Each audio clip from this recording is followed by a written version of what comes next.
You are listening to episode number 59 with Nicole Tuxbury. If you're someone who wants to make major changes in their life, someone who wants to achieve their goals, or maybe you're someone who knows this is not as good as it gets, but you have no idea where to start, on the Reinvent You podcast, we explore different types of people, their successes and failures, and how they reinvented themselves to create the life they love. It's our hope that from hearing their stories, that you too may have more insight into what it takes to build a life that you envision for yourself. Here to help you do that is performance and life coach Travia Stewart. Today on the Reinvent You podcast, I welcome Nicole Tuxbury, who is a multi-passionate entrepreneur with over 10 years of experience in mindset and business development. She is also the author and speaker and co-founder of a bootstrapped six-figure e-commerce business. She is also a coaching consultant and web designer. She has a free Facebook group for entrepreneurs who are ready to overcome themselves and have fun building their dream business. She's also the host of Overcome Yourself podcast. Nicole has extensive experience in sales and marketing. She's able to take the things about herself that she once saw as weaknesses, like talking too much, depression, anxiety, a back injury, chronic nerve pain, being really bad at having a job, and so much more, and use them as advantages to build a business that now affords her the freedom of time and money. Her experience and connections in sales, marketing, and web development, SEO, writing, and most importantly, overcoming herself make her an invaluable asset to entrepreneurs who are ready to take their business to the next level. On the podcast, we delve into Nicole's entrepreneurial journey, what motivated her to step out on her own, the environment which helped her to thrive as an entrepreneur, how she works with her clients, and so much more. Join us now. Don't miss a second of my conversation with Nicole Tuxbury. Here we go.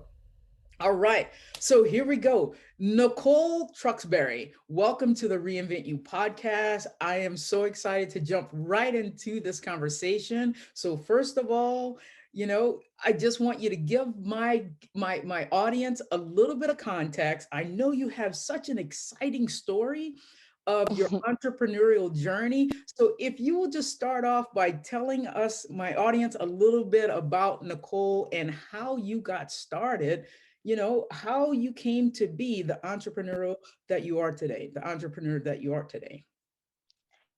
Thank you. Well, thank you so much for having me. I'm excited to be Absolutely. here. Thanks for the opportunity. Um, where did it start? Um, I don't know, like I've always, I guess, had that entrepreneurial spirit, when you're in school and like you sell stuff. Like my grandpa would buy me little jewelry and I would sell it in school. And then I figured out going to Costco because I was like, if everybody else is selling candy, why can't I just go to Costco and buy candy and sell it too? And then I got in trouble for that. So I've always, I guess, had that like entrepreneurial spirit. But when I got into the workforce, I became a server. And then I actually ended up becoming disabled, like I hurt my back. And so I couldn't do that anymore. Then I went into I became a personal assistant. I was a personal vacation planner and I had a lot of jobs. And I realized that it wasn't for me, and I went back to my roots of entrepreneur. And I was like, what can I do? So I tried a lot of different things. A lot of them didn't work out, but I learned along the way. And through all the things that I learned, I ended up becoming a web developer. And so now I run a few websites. And I am also coaching other entrepreneurs. So I help them with mindset because I had to overcome myself. That's actually the name of the book that I'm writing too. Um, and so I help them with strategy, with business strategy, consulting, as well as coaching. So it's kind of like all inclusive. And I run several websites. lovelivehustle.com. I'm building that out as my blog. And then I have Tuxby Digital, that's where I have more of my coaching information. And I run trickdaddystore.com. It's an e-commerce store where I've teamed up with Trick Daddy, and we sell his seasoning blend through that website. So so that's what I do now. Wow, you're doing a lot. Okay, so wow, that's incredible. So let's backtrack a little bit. So when you're out there doing all of this freelance stuff, like you're serving, you're doing all these things, why not be content with, a 9 to 5 job, with a steady paycheck, with having the certainty and the security of working for someone else? Why was that not a comfort zone for you? Um, this is gonna get deep. This is in my book, but once when I was younger, I was talking to my dad, and he said to me, suicide is a permanent solution to a temporary problem. And that was something that hit me really hard because it was something that I was going through at that time. And he's right. And when I got into the job force, I realized that having a job is a temporary solution to a permanent problem. You're always going to need money, not just when you're working, not when you're healthy enough to be there. And then being with all the stuff that I had gone through with like my back, I have, with the, like I mentioned, with the back issues, and being neurodivergent, that just really wasn't, it wasn't for me, and I realized that I wasn't going to be able to really do that long term. I couldn't deal with the bosses that I just had to learn how to kind of put myself down to. And um, I didn't really like asking for permission to do things. Like if I didn't feel well one day and I wanted to work from home, I didn't see why that was such an issue. And so that's something I wanted to create for myself. And when I went to the doctor and he told me, Nicole, you have the back of an 80-year-old. Like, if you keep serving, you're done. Like, you're going to be in a wheelchair within a few years. I realized I had to do something. Like, I can't, I was 25. Like, what are you going to do for the rest of your life when Right. you have something like that in front of you? So it became like, I have to do this because I have to. Like, my body and my mind can't deal with this long term. And so I had to go through a lot of, like the entrepreneur in the beginning, that you go through a lot of heavy stuff. Right. Um, but it's kind of like a condensed time frame, and then you're free, and that's what I wanted, was freedom. Okay. Well, I know someone's sitting there. And so what I normally do is whenever I hear a term that stands out to me, I go, oh, what's that? Because, and immediately when you said it, I Googled it. So can you Okay. expound on neurodivergent for my audience? Because somebody's driving and going, oh, what's that? Okay. So, good question. That's a relatively new term that I've learned, Mhm. but it's everyone. There's a neurodiversity is like the scale. Like everyone's different. There is a diversity in brains. Like we all function differently. And neurodivergent, I guess, is we're different. Like people maybe that have ADHD, anxiety, depression, autism. Um, so it just means that we're a little bit different. We just think differently than other people. And those are just, like thought patterns and stuff that I've had to overcome to do what I've done, I guess, and I've learned to work with it and use it as one of my strengths, instead of thinking, that my anxiety or the depression that I was suffering was a weakness. It was just a sign that something was wrong, and it became my strength because now I can help other people going through that as well. Okay. Can we explore that a little deeper and a little more specifically? Do you mind? To me, yeah. Okay. Um, I've been dealing with depression since I got diagnosed when I was 15, um, and anxiety. So I've always had like that. I'm always shaking my leg. I'm always doing something, but and so it's just different thought patterns, I guess. I don't. What else do you want me to talk about? Like how? So because a lot of people are like, we automatically think anxiety, depression, all those things have negative connotations, right? And people automatically assume the worst in those things. How were you able to look at that, flip that switch and go, this is happening for me? How were you able to use that as a strength for you? Okay. Okay. How did I turn it into my superpower? Yeah. Um, well, it took a lot of. I read a lot. I did a lot of reading. I had to decide that I didn't want to feel like that anymore. Mhm. And it was a tough road. But anxiety and when you feel anxious, it's actually the same feeling as excitement. Right. And so I had to learn how to recognize the thought patterns, and turn them around. So the anxiety that I was experiencing, I looked at it as like misdirected energy. So when I start feeling anxious, I'm like, okay, what can I do? Like, can I clean something? So because it's just energy that I've got to get out. It's kinetic Yeah. energy. Um, depression sucks, man. Like the best example I always think of is like the Dementors, like in Harry Potter, that it's just like sucking the life out of you and you can't move, you can't, and it's just, oh, it's heart-wrenching. But again, it comes back to thought patterns. Now, I do want to mention that I did talk to my doctor and I found out that I had a vitamin deficiency that was leading to a lot of my symptoms. So that helped me a lot, starting to take those vitamins, like getting vitamin D, going out and then getting some sun.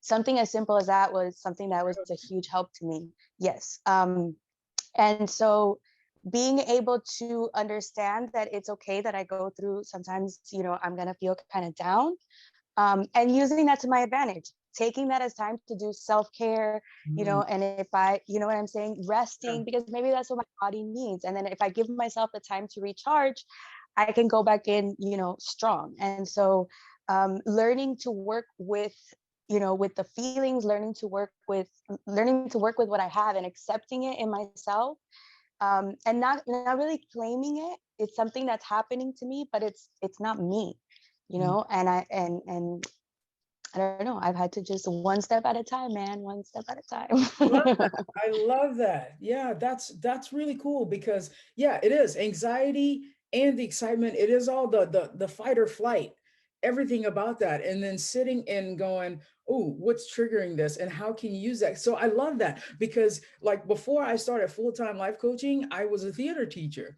and so I would always talk to my actors about before you're going on stage, because they're like, oh my God, Miss Stewart, I'm so nervous. I'm so nervous about, I'm just sweating. I'm sorry. I was like, oh no, that's adrenaline. Just use that. That's Mhm. adrenaline. You want that That's nervous. That cool. means you care about this performance. You care whether or not people think you're good, that whole thing. So totally on board with you with that. That is so cool.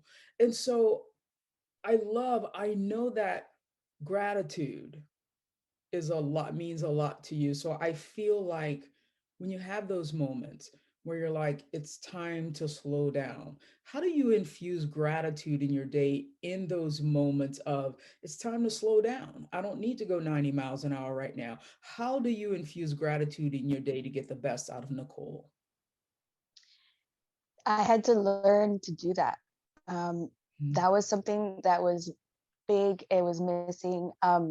Alex Charpin talks about that. That's one of the traits of the entrepreneur personality type, is that we don't exercise that gratitude muscle, and then it leads to things like you reach your goals and you don't feel anything, like you don't feel accomplished. Right. You can't appreciate it. And so I had to learn to practice gratitude every day, and it's a habit that I'm still building up, to make it more intentional.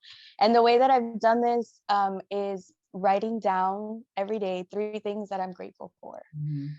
And in the beginning, it feels kind of silly, to be like, I'm grateful for the air conditioner in my house.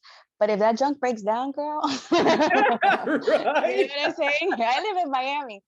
So it's Right. not silly. It's not silly to recognize even the little things, like having my cup of coffee. Like I bought this Nickelodeon cup of coffee and I love it. I feel grateful for my cup of coffee. And being able to appreciate little tiny things. Yeah. I've been nursing this since like 9 a.m., by the way. Like I didn't just start drinking this.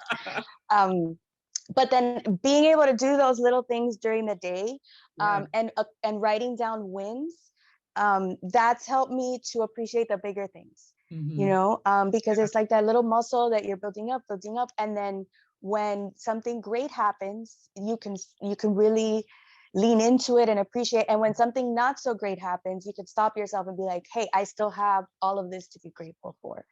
Right. So writing it down, just Yeah. writing it down and You thinking about it, like stopping and just being like, you know what? I feel grateful right now. Like Yeah. totally random. but just let yourself do that. Right. Because there's so many things we can be grateful for, right? The air in our lungs, that our heart's beating in every moment. I had this badass lady on the podcast a few weeks ago, Julie Paulston, and she practices gratitude. Do you know, like daily, she writes 100 things, Nicole, that she's grateful for. Wow. And she goes, I challenge you to do 100 things. So I go, okay, yeah, all right, I'll do that. So like the next day I sat down, I go, 100 things, yeah, 100 things. I got to like 52. And I was like, oh, that's hard. And I've tried it since, and I have not been able to get to 100. And I was like, well, aren't I a terrible person? Can't come up with 100 things I'm grateful for. But that was so hard. And I think she does it like daily. And she goes, it's not that hard at all. But I was like, holy smokes, I've not gotten to 100 in one day at all. Well, um, it's kind of like if you see someone that does 100 push-ups a day and you're so impressed and you try to do 100 push-ups Yeah. and you can't, and you're like, what's wrong with me? She can do it, but I can't. You gotta build it up. You gotta Like build you've got to up. start, like if you start at least with 20 things, Yeah, and then 25, and then 30, and then eventually you can get, because that takes practice, it like does. It it does. is. It's hard when you're first starting too, is finding and then thinking about the smallest things, Right. is figuring out what are the tiny, tiny, tiny, minuscule things that I never even thought about that Right. I should just take time to feel grateful for, Right. having shoes, you know? Having shoes, exactly. Yeah, yeah. Because we don't break it down that minuscule. Right. So Right. cool. I want to go back a little bit to, because I know you work with other people about their mindset, right? And it's work that I do as well. What was your mindset when you were like, I want to start my own business. I want to do these things. What was your mindset that allowed you to think you could do this? You could branch out on your own. You could make enough money that you had the confidence, you had the skills, you had the ability to really make this happen. Where did that come from?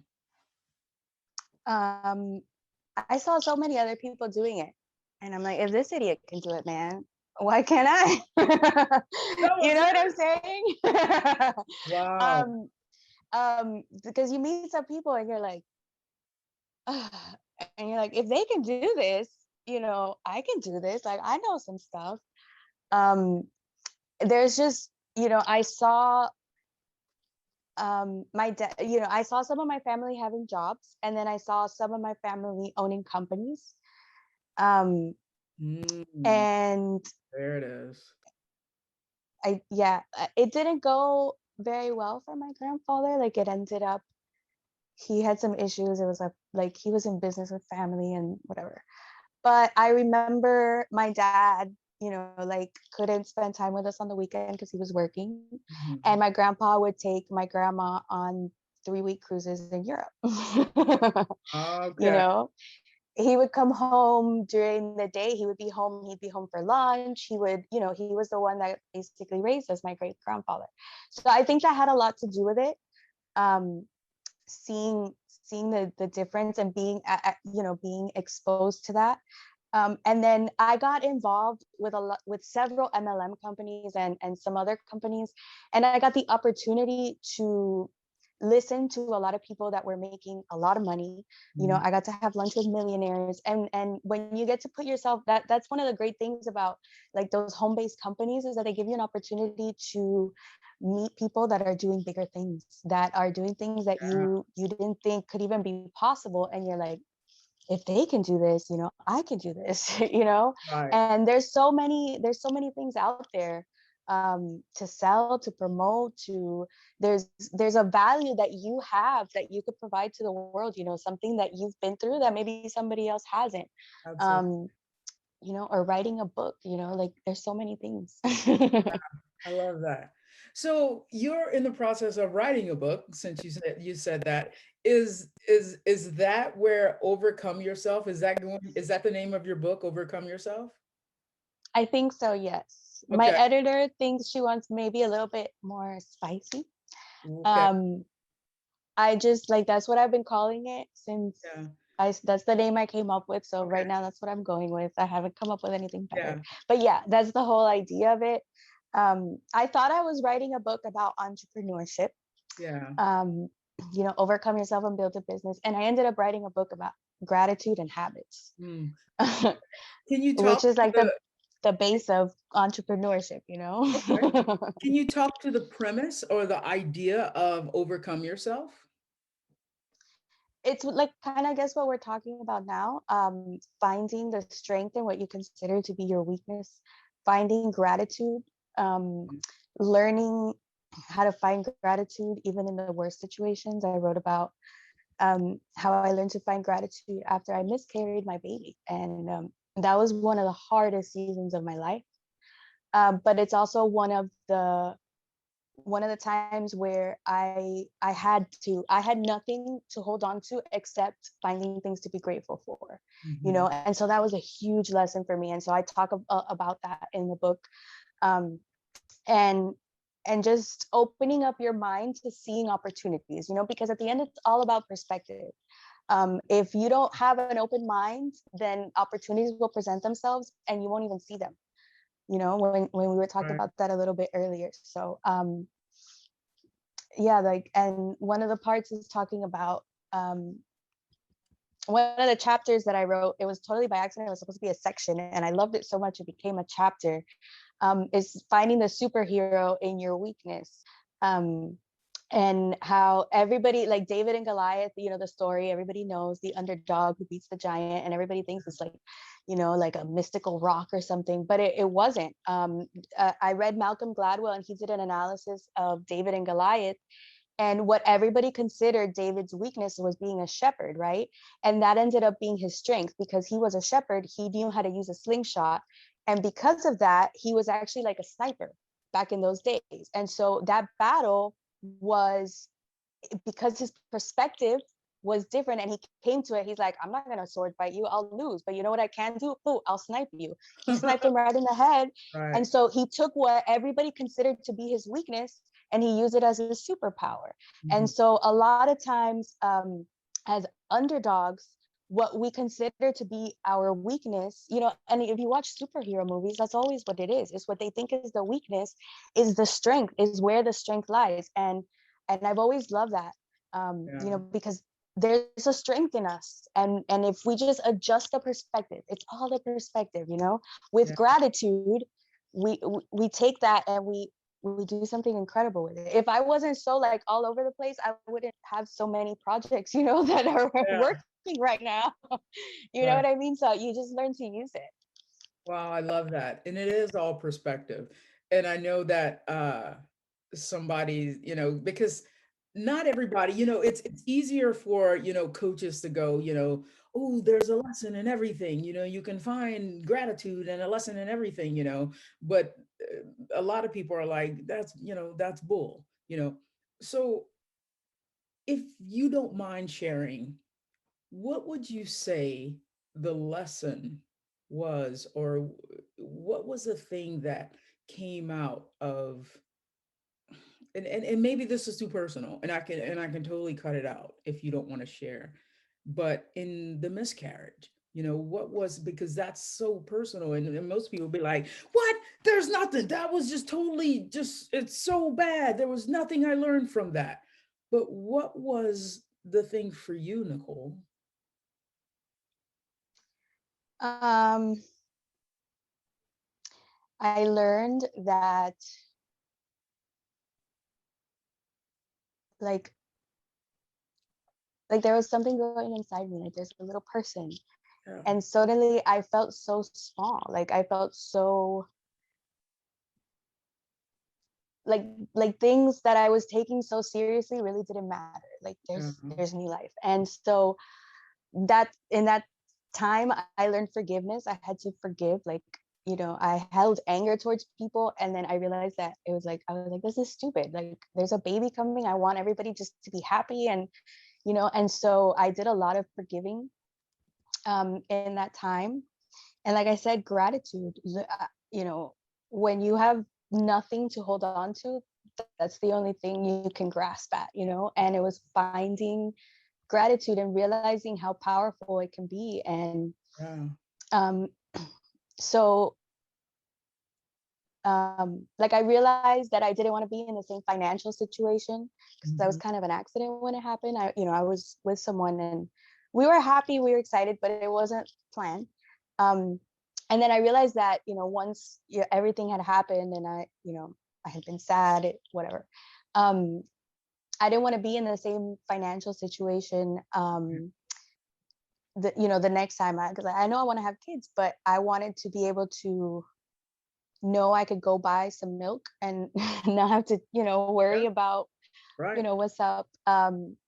Because kids are expensive, like you got to pay for that. And so making sure that I was going to have the time, because my mom died when I was 1.5. And so being a mom is like a big deal to me. Like that's going to be like a big experience for me because I want to be there for them the way that I didn't have.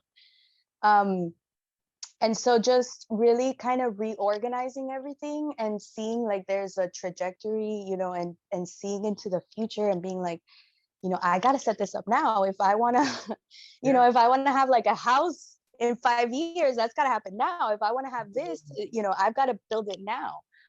So creating that sense, and I've seen a lot of a lot of my friends that had kids at that time, man, and they're so big now. Oh my God. Like, oh, now, so it's crazy how much time has passed. But I had to learn, like what else are you gonna do in that time? I couldn't sit there and be mad. I didn't want to be mad forever. Yeah. I'll see her one day. You know, Oh, that's beautiful. That's beautiful. Thank she's you. up there with my mom. Yeah. Yeah. I love that. So Thank you my for mom sharing got her that. first grandbaby. Thank you, thank you. Nice, nice. So, knowing what you know now through all of your life journeys, your experiences, is there anything that you would do differently?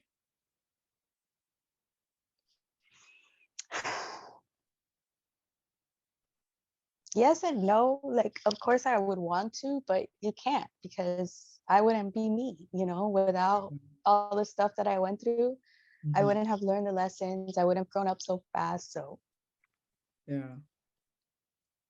I don't know. I don't know. No, I guess. Yeah. I don't like to think about that because then I think about my mom and stuff and I can't change that. Yeah. So What would be, do you have nieces and nephews? not yet. Not yet, not yet. What would be, you have cousins or something? You have like little cousins Well, that, technically, I guess my fiance has nieces and nephews. there we So go. technically, I So then do. you do too. There we I go. do too. You're right. You're right. Okay. What would be the advice that you would give them who's looking up to you? What would be the advice, like business wise, life wise, whatever it is? The world is their oyster. What would be the advice you would give to them if they came up and said, Auntie Nicole, I look up to you, blah, blah, blah, blah. What would be the advice you would give to them? The best advice you have right now for them? Start a business. Start a business online. Like figure out. There's so many little kids right now that they're figuring out how to do it. Selling something, creating something, and selling it. I don't know. Yeah. So I would definitely say the bad stuff's not that bad. Okay. I guess Yeah. nothing is as good or as bad as it ever seems. Right. Um, and I just feel like I didn't plan ahead, and so I would be like, like really plan ahead, like not necessarily college, but like what do you want to do, like what do you love, and do that. Mm. Like I mean, go to college if I don't know. It really depends on if you know what you want to do. Like if you know what you want to do it. um I wasted a lot of time and money not knowing what I wanted to do Right. in Right. college. So um and you could start now, man. Like the world it's not the same world I grew up in. We grew up in a world where they were training us to have a 9 to 5, have a good career, and that Mhm. world just doesn't exist anymore. So Right. opportunity is all around us. And my I want my kids to start businesses like early. Like I want them to think it's like a school project, and but they create something, or because it's so important. And if you create a stream of income, you could just live your life. And it's Absolutely. not about work. It's not about a job. That's the only Perfect. way you're gonna have Yeah. freedom. Yeah, that's perfect. Perfect. So, just a couple more questions. So, how do like people listening right now is like, Nicole is cool. I would love to work with her. How do you work with clients? I have a bunch of free resources on my blog, lovelivehustle.com/resources. Um, you can learn to set up a website there. I have information about drop shipping, all kinds of stuff of ways you can make money online, programs I've taken to learn stuff. And I also do, like I mentioned, one-on-one coaching. So you can find actually the resources on that one as well, lovelivehustle.com/resources. And you can find all my coaching. Um, that's the main thing, because I'm the websites are kind of like that's what I can handle right now. Yeah, So I'm doing more of the coaching consulting. Um, and so that's it. So I have a bunch of free resources, tuxbydigital.com as well. I have a free success habits printable thing. perfect. So yeah. Perfect. And then how can people connect with you? What's your preferred method? Can they follow you on social? Where do you like people to connect with you? Yeah, I am on Facebook. Um, so you can connect with me there. I'm not very good with social. I need to work on that. I need to get better. Maybe. Yeah. um, I'm working on it. I have like an Instagram, I have LinkedIn. I'm just not very good at posting on them, but you could totally find me on there. If you message me, I'll answer you back. Perfect. Perfect. All right. Well, Nicole, this has been so fun. It's been such a cool conversation we've had. Thank you for gifting us with all of your knowledge. I now know what neurodivergent means. I'd never even heard that term before. So I now know so much more than I knew before we sat down to chat. So thank you so much for everything that you shared with me and my Reinvent You audience. So I loved our conversation today and thank you. Yay. Thank you. Thank you so much for the opportunity. I appreciate you so much. This has Absolutely. been fun.